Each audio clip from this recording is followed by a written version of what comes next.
I also wanted to highlight, Josh and I have been hosting This Week in Birding, which is sort of a web series that we've been posting since social distancing began. The idea is to chronicle birds and birding in the time of social distancing. And you can find that on YouTube under my name. We have a YouTube channel, Bob Dolgan.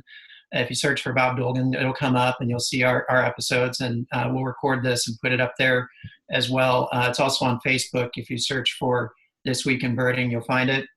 And one more thing I want to note that I'm really excited about. Today is day 11 of 50 Days of Chicago Nature. Nature Loves Chicago is a new campaign we started on Earth Day, which was the 50th Earth Day. And for 50 days, we're chronicling Chicago's nature. And you can get involved between now and June 10th by posting your own sightings. Use the hashtag Nature Loves Chicago. And we span the whole Chicago wilderness region from all the way in southeast Wisconsin, down around the lake to northwest Indiana and over to southwest Michigan. So the website is natureloveschicago.org. And, you know, I think one thing we all still have is an opportunity to observe nature, even while we're in our backyards and in our neighborhoods. So, so with that, that's it for my introduction. Just thrilled to be here. And just in watching the film, I mean, I'm so grateful for everybody who's involved, either as an interviewee or contributor of photos. You know, it was totally a team and community effort. And not to mention just creating the film, just seeing Monty and Rose and their two fledglings to fledging, and for them to see them come back this year, it was an incredible effort and mobilization. Hopefully the film captured that, but just thank you to everybody. And I see a lot of familiar faces and names here, but thank you to everybody for all you've done. And hopefully there will be more that we can do. Maybe once things, some of the restrictions start to ease. So thanks. Yeah, and thanks for making the film, Bob. It really brought people together in an amazing way. All right, I'm gonna go right into the asking some questions of these guys, and don't forget that you can ask your own questions in the chat, and we'll try to get to some of those too. I'm gonna start with Doug. Doug, maybe you could talk generally, you know, it's something that was not discussed so in depth in the film. If you can talk about piping plovers, what makes piping plovers special? Why is the Great Lakes population in particular so interesting and special? So if you can talk about piping plovers a bit, give us a little bit of background, that would be great. What makes piping plovers special is they're so cute. But so piping plovers, there are two kind of similar plovers in North America, piping plover and snowy plover. And piping plover is the more easterly species. Snowy plover is the more westerly species, and both of them nest on sand, mostly beaches, and winter in the southern U.S. and especially along the Gulf Coast. There are places in Florida where you can see dozens of piping plovers during the winter. It's pretty cool because I'm used to up here. You see them very occasionally. So there are three populations of piping plovers. There's an East Coast breeding population, a Great Lakes breeding population, and then a population that breeds out in the Great Plains. And so the Great Plains ones are essentially associated with prairie potholes that have sand. Great Lakes are on sand beaches around the lakes, and then the East Coast population is also on sand beaches along the Atlantic coast. All of them are declining. The species as a whole, I think the species as a whole is considered endangered, but the smallest population is the Great Lakes population. It's bottom, it was down to 20 pairs. It has recovered somewhat to 70 pairs is the current estimate. And the reason that the plovers have issues, and this is also true for snowy plover, the big thing is disturbance on the beaches. You know, humans love beaches, and the plovers have to have those beaches. And so that conflict between humans' use of the beach and the plovers' need for the beach is where the issues come up. And it's part of what makes the Monty and Rose at Montrose so unbelievable, because they chose maybe the worst possible place in terms of avoiding people, and it worked, which is just pretty stunning. But the total population for piping plover is a few thousand individuals, which is a pretty rare bird. Something like killdeer numbers in the tens of millions by comparison.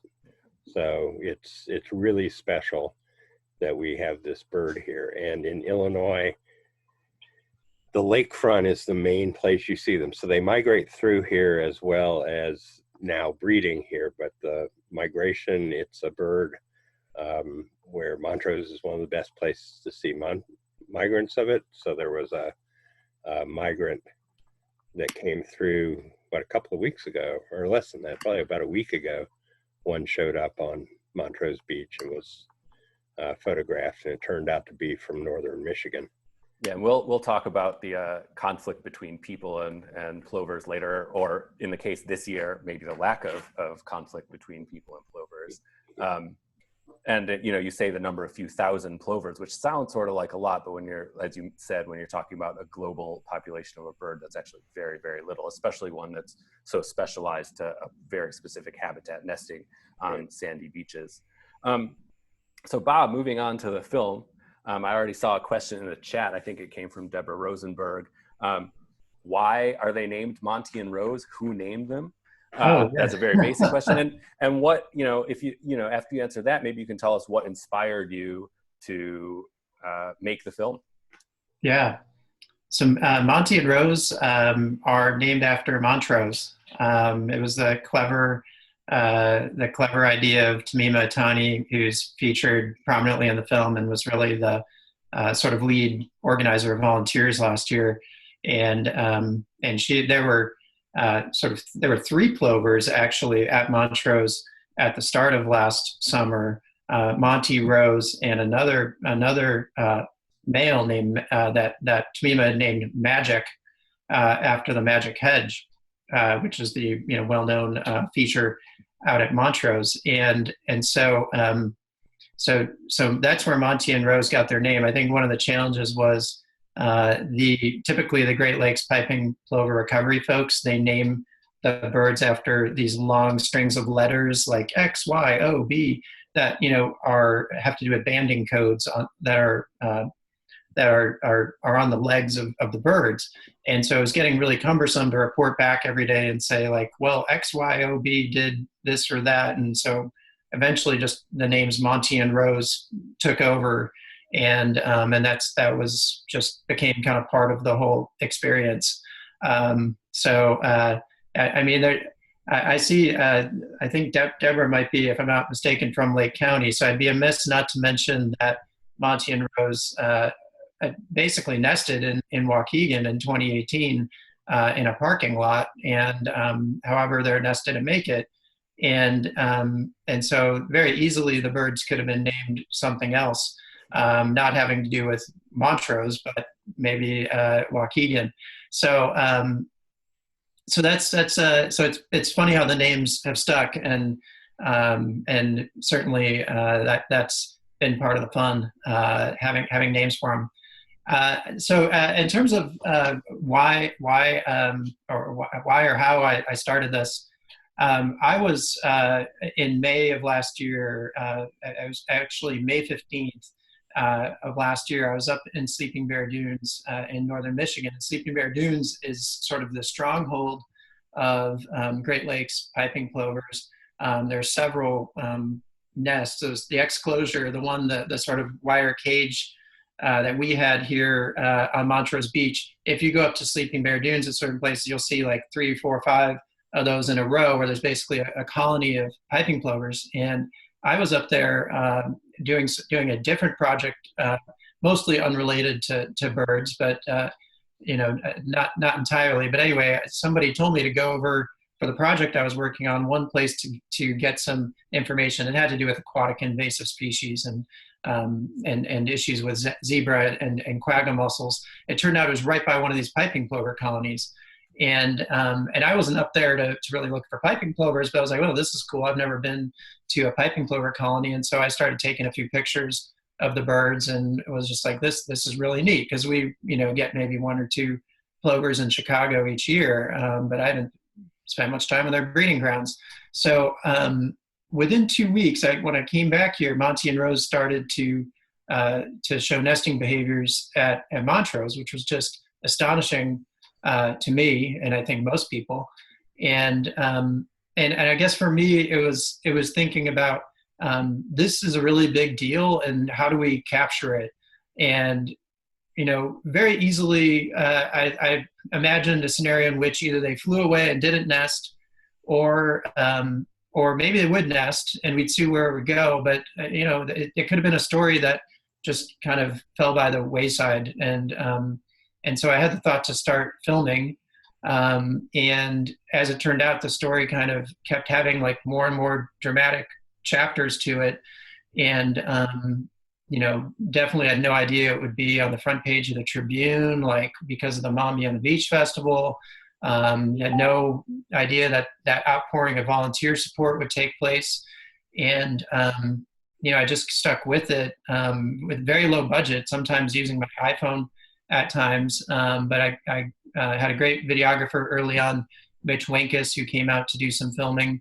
And, we just kind of stuck with it. And really, my goal, I would have been satisfied for a few showings at maybe community centers or libraries or something like that. But as it turned out, as interest built, it seemed like there was capacity to get some broader distribution. And then I really didn't expect it would ever get to broadcast. So tonight was pretty crazy to see on my own TV at home. So but it was just, I guess, I had a sense that there might be a good story there, and it more than turned out that there was. And now that they're back, there's maybe a chance to make a sequel.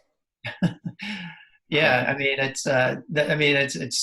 I want to just be happy that Monty and Rose are back, and not really, kind of feel a little flustered by the fact that I'm right across from Lakeshore Drive and can't go over there right now.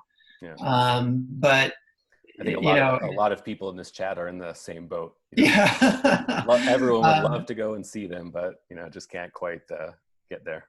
Yeah. So, but exactly. I mean, I think the fun thing is there should be an opportunity to sort of continue with some filming and hopefully interviews and documentation of the situation we're in. And now we have sort of a new chapter of social distancing and the stay-at-home order, which again, I think just something we couldn't have forecasted, and maybe now that becomes part of the rest of the story, which it's unfortunate, but also it is part of the story. So no, it'd be great if you're able to keep the project going. Thanks. Doug, we sort of know a lot about these individuals. They have names. We can identify them individually, as we can with a lot of the piping plovers that pass through Illinois, or that you might see if you go to the East Coast or the Great Plains. So that's through banding. So maybe you can you talk a little bit about banding, what it is, what we can learn from it, and how, especially in how it relates to piping plovers and how it helps us with piping plover conservation. So these birds have been banded. I don't know. Somebody asked where they were banded. I wonder if Bob might know. I don't know where they were banded originally. They were banded in Western Michigan, in the Muskegon area. Okay. Yeah, that's sort of the area you guess it might be, but anyway, so all these birds are banded. There are relatively few people that have the permits necessary to do bird banding, and so you are required to have federal permits. And if you look closely at their legs, they've got color bands, but they've also got a silver band, and that silver band it has a unique number on it and is a requirement of any bird that's banded in, any wild bird that's banded in North America. The color banding allows you to identify individuals. And one of the things I would say is the ability to identify individual birds sort of really changes the dynamic in terms of what you can know about it. And so, like Bob mentioned, these birds we know nested up in Waukegan in 2018 because they were already banded. And so it tells us something different when they show up at Montrose last year, and it especially tells us something different when they're back again this year. By having that individual information, we can better understand what is happening. One of the things we can do by having those individually banding birds is we can tie where they're nesting to where they're wintering and understand how those things are related. I know Rose was found in the winter. I don't think Monty was. Yeah, I think that's right. But it's interesting they aren't together in the winter and they get back together in the summer. Yeah, and that that leads to my next question. I mean, these birds flew in July, whenever it was they left Chicago, 1,000 miles to Florida. Then over the last week or 2 weeks or 3 weeks, they flew 1,000 miles back and they landed on the exact same beach where they bred last year. How is it that birds navigate? How are they so good at navigating?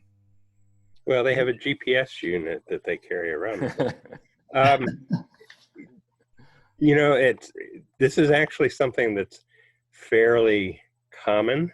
So like, before we got people here, we were talking about the yellow-throated warblers in my neighborhood, which is a rare bird in here. And last year there were 3 males. This year I found today there are 3 males and they're all in the same spot. And I would be very surprised if it's not the same 3 males. So their ability to find their way back to the same spot is pretty astounding. Most birds do that very well. I have to say that my knowledge of exactly how they pull it off is not good. I have a pretty good sense of direction, but I sometimes get really badly turned around too, and they don't seem to do that. They're able to use, we know that they can use landmarks, plays a role. We know that they have the ability to see the Earth's magnetic field, which also plays a role.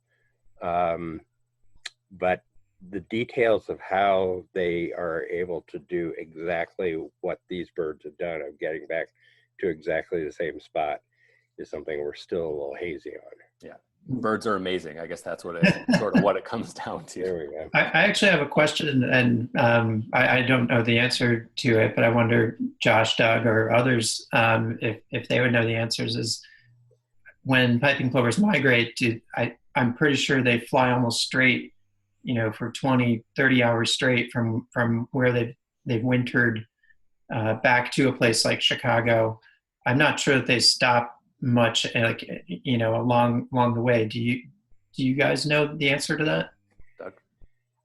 Yeah, I would say they probably don't do much of that stopping. It may be weather related. So in Illinois, we get piping plovers mostly along Lake Michigan, but they also show up in downstate reservoirs. Yeah. Mostly those birds that are showing up in downstate reservoirs are part of the Great Lakes population, the Great Plains population. So it may be that they can't do a single shot, need to break. In fact, actually, it used to be most of the birds that showed up along the Chicago lakefront were from the Great Plains population. But because the Great Lakes population is increasing, we're seeing a lot more of Great Lakes birds. But it's pretty rare for a Great Lakes bird to show up like downstate Illinois.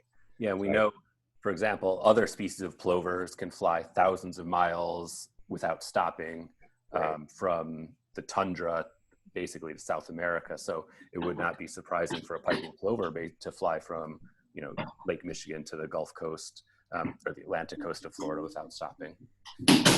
So let's go back to Bob and talk about the film itself a little bit more.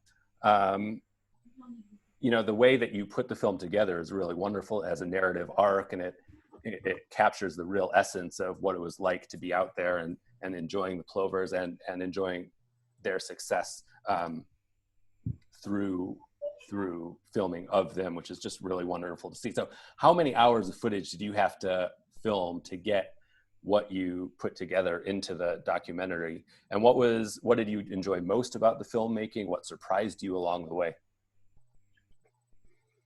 Yeah, so we probably had about 40 or 50 hours of footage to go through, but among interviews and sort of B-roll background footage of the birds. And we tried to also get, sort of environmental shots of the scenery at Montrose, and specifically went out at sunrise on a few days and then at sunset. And early on, I was thinking we'd feature other species in the story a bit more.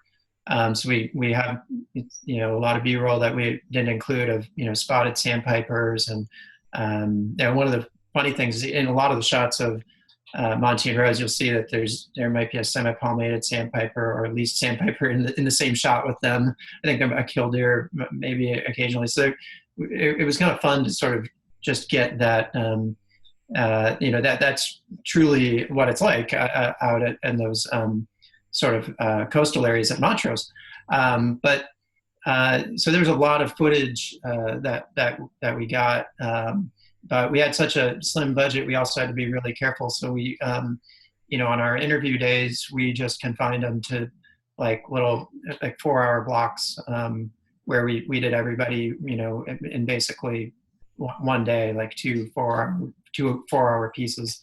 But there's still a lot, and our editor, Pat Nabong, did a great job of going through everything. I'd kind of written an outline and had a few themes that I thought should be focused on, but she did quite a bit of adding her own touches to it, and kind of looking at the footage and thinking about what would be fitting, and what would complement the comments that speakers were making.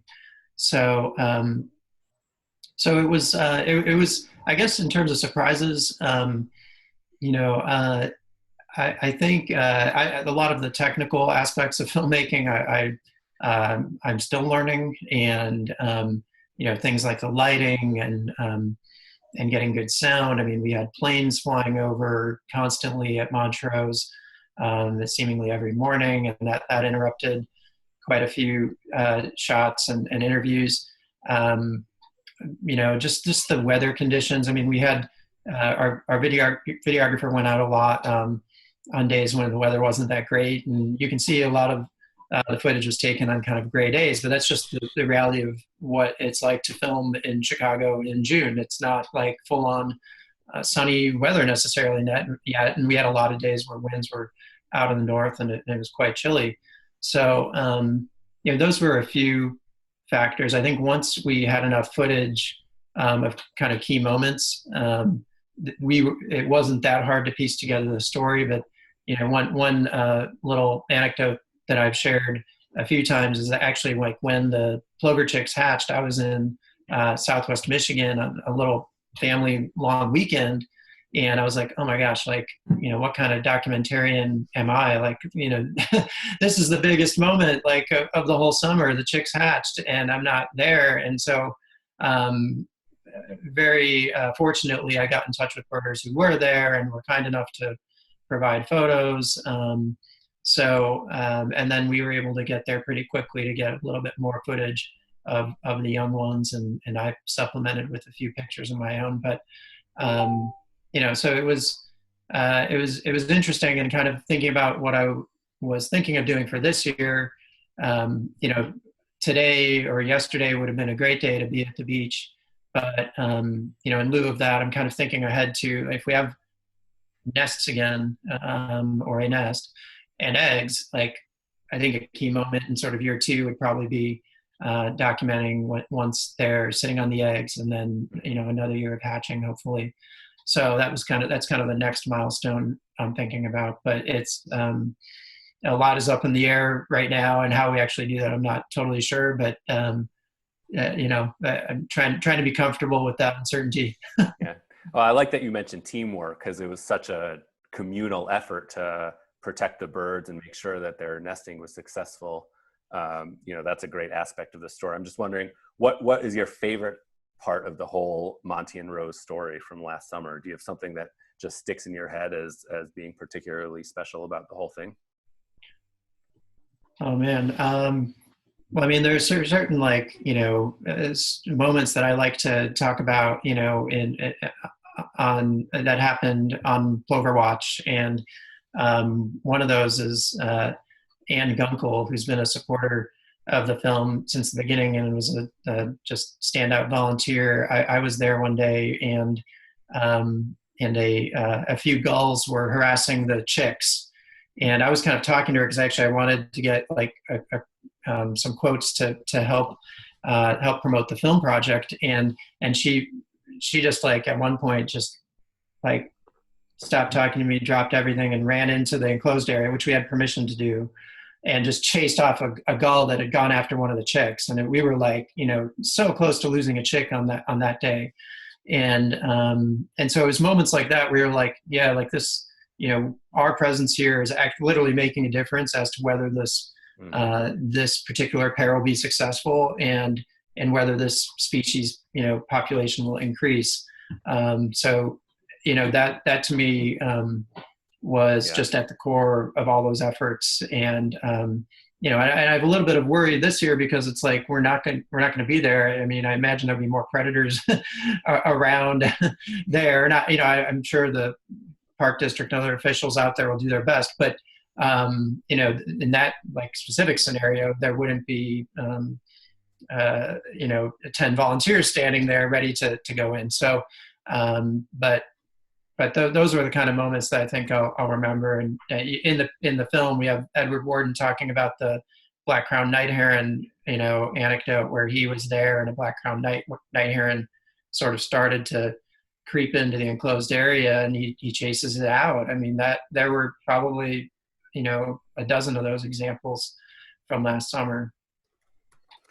Yeah, I mean, no one would call Chicago a village, but it takes a village, and that's sort of what happened with people in a part of a community coming together. And it was definitely a spontaneous community effort, which was really neat to see and experience for sure.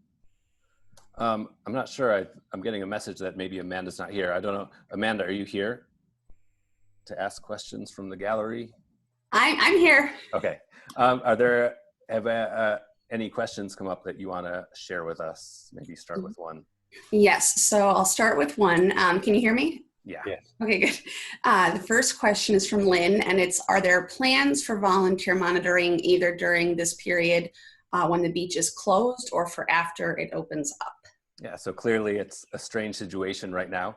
Bob, do you know if there's anything in the works for monitoring? And I don't know for sure. I haven't been on all the planning calls, but I believe the last we heard, and if anybody else here has, please chime in. I think the last we heard was that the park district, Fish and Wildlife, they would be focused on observing and monitoring the plovers. Probably even putting up a camera. I mean, I had the thought that it'd be amazing to have a webcam up so that everyone could enjoy.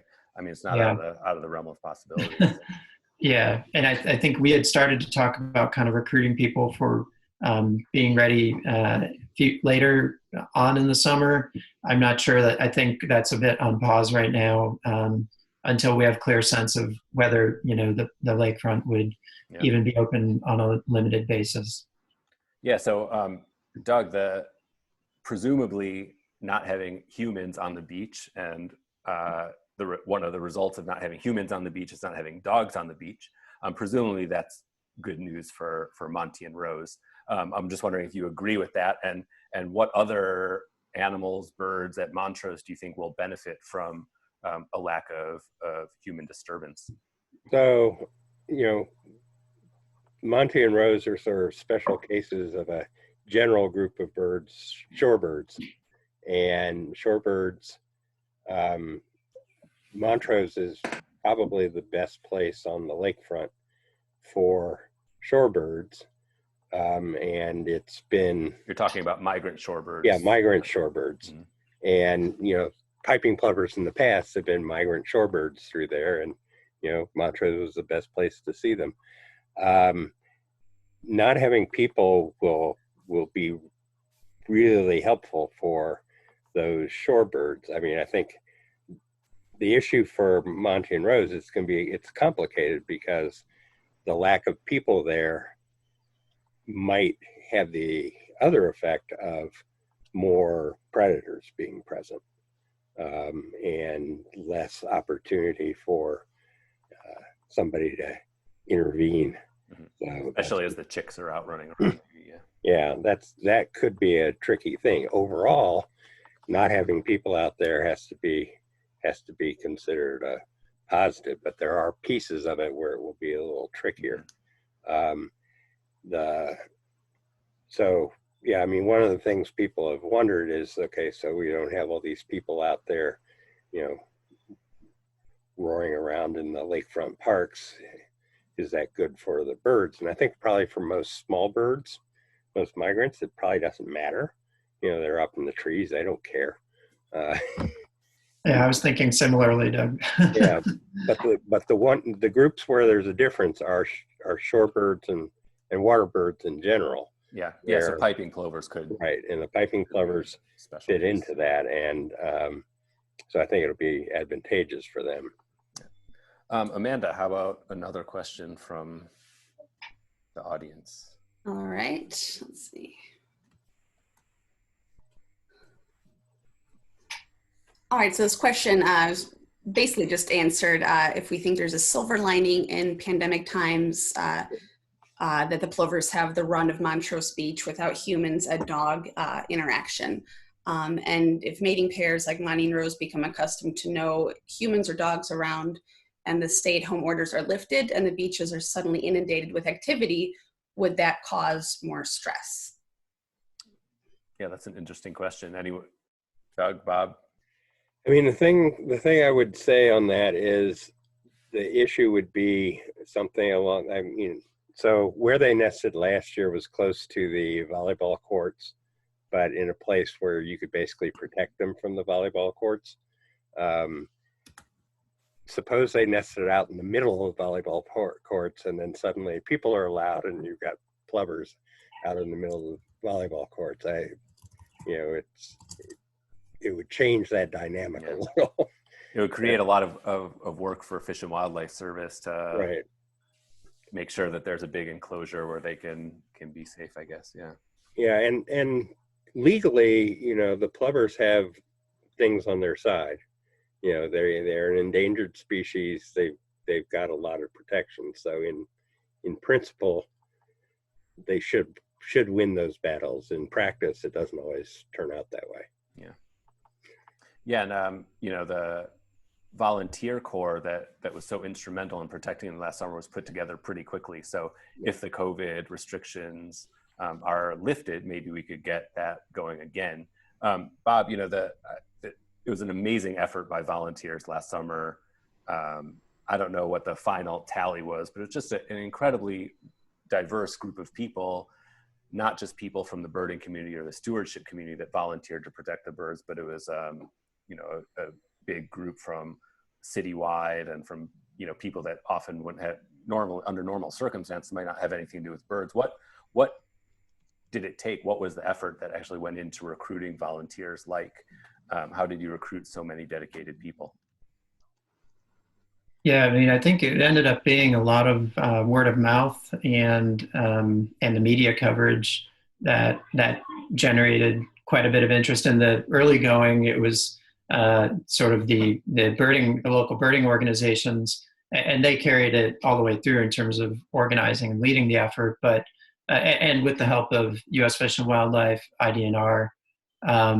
So the birding groups were right there, and then people were just contacting.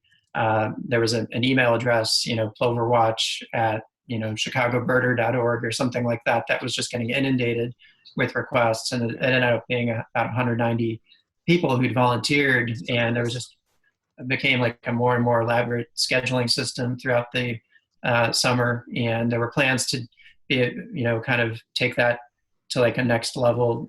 This year, there were still some refinements that could be made, but it was really outstanding. I mean, if you have your videos on, let's see a show of hands of who was a volunteer monitor last summer. I can only see a few of you right now, but I definitely see some hands, so that's really great. I just want to give a quick shout out because the music in the film was done by Congress of Starlings, and it's great music. And I just noticed that Erin Tedesco of Congress of Starlings has joined us. So there she is. Erin, for the great music. Yeah.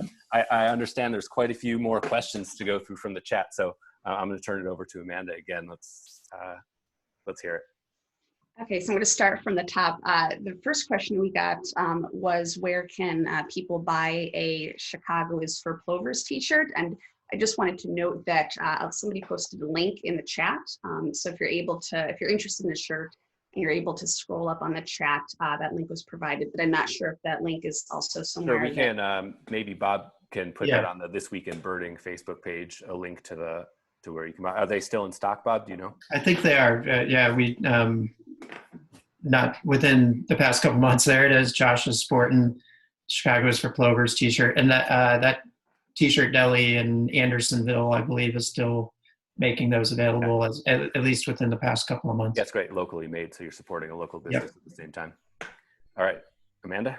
And they're locally made, and they're the t-shirt deli. They deliver them to you as though it's a sandwich wrapped up. So it's kind of a fun local business to support. Yeah. Then our next question is, please comment on Violet at Waukegan Beach. I don't know if either of you know about Violet at Waukegan Beach, who's been piping plover that was there recently. Yeah, I mean, I can share a few thoughts and what I know. Violet is a bird that has nested historically. First of all, it's amazing what we know about so many individual piping plovers because of banding and the efforts of the Great Lakes piping plover folks. But Violet's a bird that's nested up in Sleeping Bear Dunes and had stopped in Waukegan for a few days. I think has since departed Waukegan, but Violet stunningly has just and I see another question coming in. Violet is named Violet because I believe Violet has a purple band on her leg. Violet has only one foot. She lost a foot getting tangled up in some plastic fiber. So, but she's gone on for a couple of years now, and I think even hatched chicks. So, and winters down in Florida, somewhere near Miami, I believe. So. Really yet another cool story, and Violet was up in Waukegan recently. Yeah, it's just amazing. 1 foot, and she survived for years and nests successfully and migrates successfully. Yeah, as I said, birds are amazing. Amanda? Okay, are there plovers outside North America? Doug? So there are 60 odd species of plovers in the world, and they're distributed pretty much everywhere except Antarctica. The piping plovers are just in eastern North America, and then winter south to northeastern Mexico, and very small numbers into the Caribbean. So the species is basically just North America, but plovers as a whole are a lot of places. Sure, and there's a lot of some of them are big and very flashy looking, but there's also quite a few species that look very similar to piping plovers. Okay, Amanda, another one? Okay, and how do we know that Monty and Rose are the plovers now at Montrose Beach? How are we able to identify them? We sort of hit on that. Doug, you wanna? Yeah, it's based on the color bands. So they've got these color bands that are permanent, and with those we can follow individuals. Just like the story that Bob told about Violet, we know that because she's color banded. Yeah. All right, we still have time for some more. All right, and where did Monty and Rose spend the winter? I think that also might have been answered. Yeah, but we touched on that briefly. Bob, you want to talk a little more about that? Yeah, so we know that Rose was down along the Gulf Coast of Florida near Tampa. She was photographed on an offshore key in October by a kayaker. And Monty, I believe, according to the Great Lakes folks, had been seen last year along the Texas coast. And there was some suspicion, and I don't think he was seen this year, that maybe Monty spent winters all the way down in Mexico near like the Yucatan Peninsula area. After spending the summer with so many people, he just wanted to get away. I sort of like it that we don't know quite everything about them. They still have a little bit of privacy, but along those lines, the chicks were not banded. I think the decision was made because the feeling was that maybe it was too stressful for them. Doug, do you know if the young birds would follow the adults to the winter, or what the habits of young piping plovers are in the winter and the following summer? So the adults depart before the young do. So the young are pretty much on their own. And although the adults come back to the same spot, typically the young disperse somewhere else. So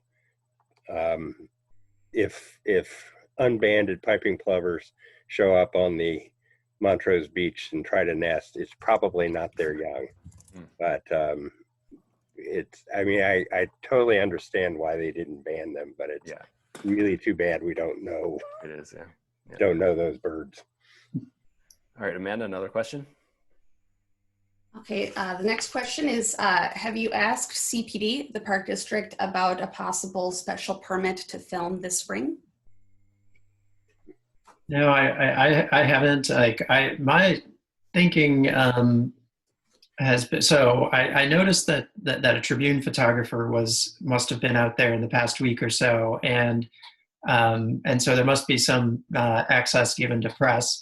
I was thinking of talking to, and maybe it is the Park District, but I was thinking of talking eventually to the U.S. Fish and Wildlife and DNR, but I'm open to ideas to see if that might be allowed to get some shots, but have not spoken to the Park District yet. But interestingly, even though in the film, some may have noticed the Park District gets taken to task, I saw today that they tweeted about Monty and Rose being on WTTW tonight, which for me was just such a win, because they're just that is such a turnaround from the feeling I had last summer. So, and even into the fall. So it's interesting. Well, that could be huge for Monty and Rose and for conservation in general at Montrose if Park District is on our side. Exactly. Yeah, it might be kind of an inadvertent outcome of some of the situation we're in, because certainly things like concert permits are not going to be granted anytime soon. So, yeah. Are there more questions, Amanda? There are. One question was whether or not the Lincoln Park Zoo Urban Wildlife Institute can put up a camera. Bob, do you know anything about that? I know I don't know about Lincoln Park Zoo, but I want to say I heard that U.S. Department of Agriculture, which is the group that a division there provided us the sort of nighttime footage we put in the film. That I think that camera is expected to perhaps go up again. To my knowledge, there hasn't been there wasn't sort of a wildlife cam on them or a nest cam like during the day, but my gosh, that would be so cool. And would be just another really neat facet of this, especially now. And I suspect it would be, especially with everyone at home, it would be immensely popular, akin to the Washington, D.C. bald eagle nest cam. Yeah, exactly. The technology is there. Yeah. All right, Amanda. Okay, we have a question about Montrose. The questioner was asking about the footprint of the space that still exists at Montrose for nesting, considering that the water levels have been above average. I don't know if either of you guys have been out there, or if you know what Montrose Beach looks like at the moment. You know, at the start of the film Monty and Rose, Bob, there's a drone scene where the drone shot over. It'd be great to see that again. Yes. What it looks like now. But do either of you know what the current conditions there are like? I don't know the current conditions. I do know that storm in the fall did a lot of damage to the you know, vegetation in the sanctuary area, In the dunes area? Mm-hmm. Yeah, and I think that's, you know, that's something that my guess is it's not going to look substantially worse than last year. Yeah.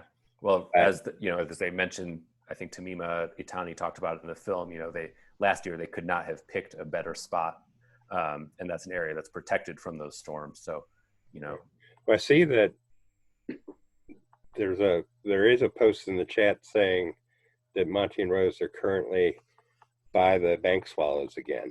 That's great news. So That's if they choose that would be a great. Yeah, that's the same area where they were last year, and it's just about the most protected spot with good habitat for them anywhere on the beach. So that would be good news, especially, you know, somebody asked about if COVID goes away and the beaches open up again, that would be a really good place, you know, if crowds do come back. These are good questions. More of them, Amanda? More, yeah. And this already might have been covered, but we have another question. Do you expect that the chicks will return to Montrose or this area this summer? Yeah, so Doug. So the expectation is they won't return to Montrose, but they should. The populations are genetically distinct, so they should go to another place along the Great Lakes somewhere. Yeah. Okay.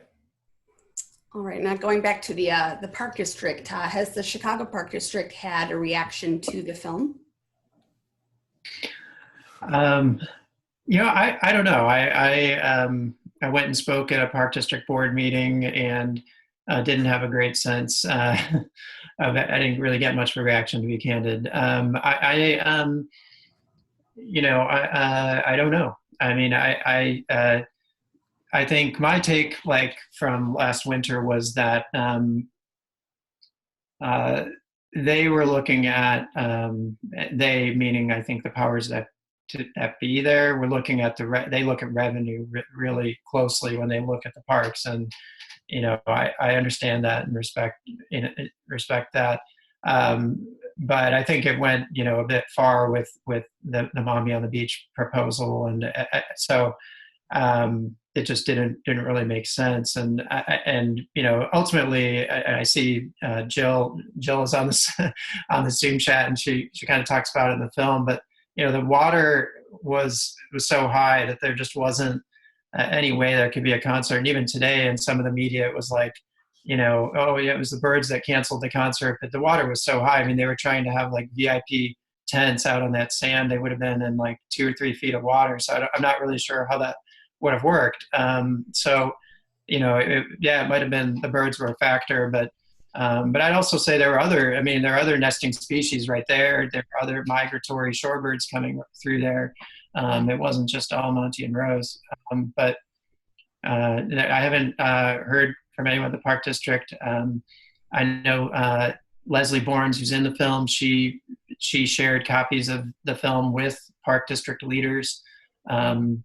So, you know, and yeah, hopefully someone there watched tonight. I mean, but that's about all I know. I think it would really take, I think, you know, we're in a really unusual time here, so I don't really know what the next kind of steps would be with the Park District. But my just, you know, casual take would be, I think we should talk to our aldermen and really convey to aldermen how much these natural areas matter.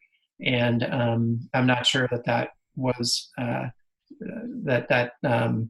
you know, that we've always done maybe the best job of that, because even my own alderman whose ward is Montrose Beach, I'm not sure it's completely computed for him. So I think there's more work that needs to be done.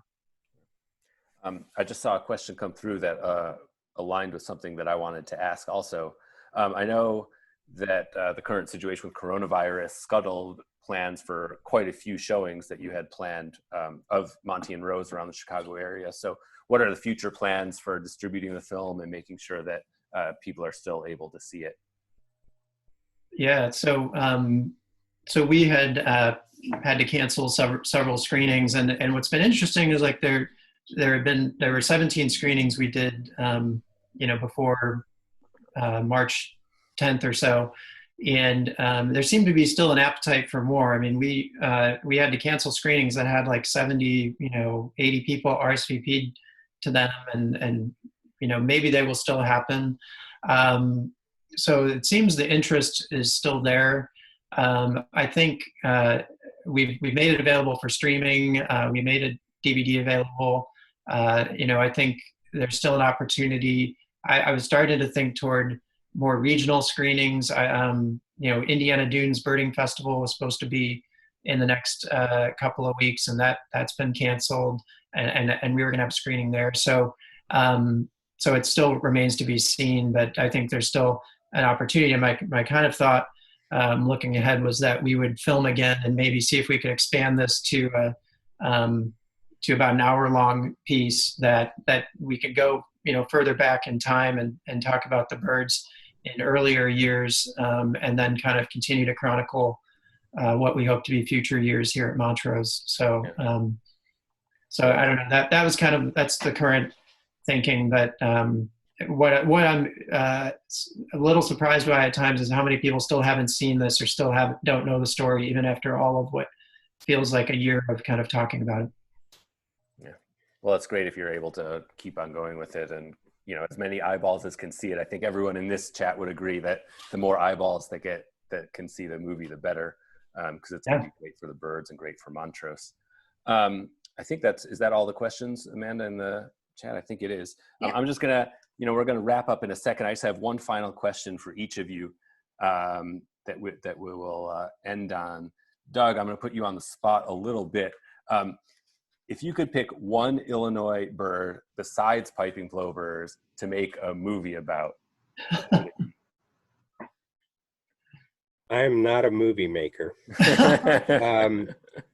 But don't worry, you don't actually. What I'll answer is what the Illinois state bird should be. The Illinois state bird is cardinal. It should be red-headed woodpecker, and I actually think that a story of the red-headed woodpecker would be a great one, because it really ties in to a lot of the natural habitats of Illinois, and so that would probably be my choice. Yeah, that's good. I was baiting you, Doug. I really wanted you to talk about red-headed woodpecker, so very good answer. And it's Bob, a controversial take, though. There must be people who would defend the cardinal. I'm sure there are, but they're wrong. They're wrong. So, and Bob, people are still going to be spending a lot of time inside. What are some other wildlife films that you find inspiring, or that you would recommend that people seek out to watch during this time of stay-at-home orders? Oh my. So, gosh, I have to give that some thought. I'd say broadly in terms of documentaries, I really loved Hoop Dreams, which was also set in Chicago. And so I think that one you can't go wrong with. I think in terms of wildlife, Red Tails in Love was one that came out from New York, and there was another one from New York. This was part of why I wanted to make this movie, because I felt like all these documentaries were based in New York. There was another one called Central Park Effect. They're both good films. In terms of a scripted film, about birding, I would recommend The Big Year, which is a comedy, and still it never garnered a very large audience, but it's pretty well done and has Yeah, and it's had a pretty long life, fast. actually. Yeah, there's a few people who have suggested things in the chat as well, and more people can as well as we're wrapping up here. Chris recommended Never Cry Wolf. Laura recommended The Biggest Little Farm. I'm not familiar with that one. Wendy mentioned the one on the New York Red Tails that you mentioned. Yeah. Another one is fictional movie that Wendy just mentioned also is The Birder's Guide to Everything, which is Yes. a fun indie I flick like that one. about kids chasing around an extinct bird. Yep. So yeah, there's a lot to keep us entertained while we're hoping for the best for Monty and Rose. So well, that's going to do it for us here. Thanks everyone so much for joining. If you enjoyed the program here, do go onto Facebook and like This Week in Birding. Bob's in my weekly program, and you can also subscribe on YouTube. I believe that's on Bob's personal channel, Yeah. Bob Dolgan. And you can follow Doug on Twitter at Warbler Chips. So thank you all so much for coming. I know we're all wishing the best for Monty and Rose so that they continue to come back in future years when maybe we're able to enjoy them a little bit more. But just knowing that they're there and successfully breeding, I know is bringing us all a lot of joy right now. So thank you all for coming. Please stay healthy, and hopefully I'll see everyone around in the field when we are able to do that again. So thank you all so much. Thank you. All right.